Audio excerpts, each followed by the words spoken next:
Закон за задолжително осигурување во земјоделството подготвува македонската влада. На системот на ИНЕР најавена е иницијативата со која треба воведување на ефективен и ефикасен систем на осигурување преку Фонд за задолжително осигурување во земјоделството.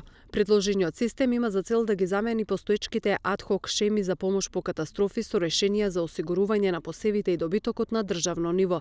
Предлозите за системско решение со воспоставување на Фондот за земјоделско осигурување се во насока на унифицирање на надлежностите и постапките при настанување на штетите во земјоделството, од неповолни климатски настани по еден законски основ, преку изработка и донесување на сила на закон за задолжително земјоделско осигурување, се вели во информацијата.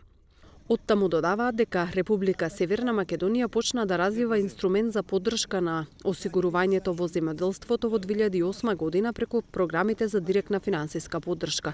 Во изминатиот период штетите кои настанаа во земјоделството, а се предизвикани од временски непогоди, во одреден процент беа исплаќани од буџетот на Републиката кај земјоделците кои не си го осигуруваа производството. Со години само мал дел од земјоделците ги осигураа своите поседи. Со новиот закон практично ова решение треба да се замени со ново, да се формира фонд за земјоделско осигурување и да се обештетува по закон. Овој модел се применува во Турција, а предвидува целото земјоделство да е задолжително осигурано. Парите да се собираат во фондот, а од настанатите ситуации обештетувањата да се исплатуваат од склучените полиси. Тоа во иднина треба да придонесе и да се намали цената на полисите за осигурувањето.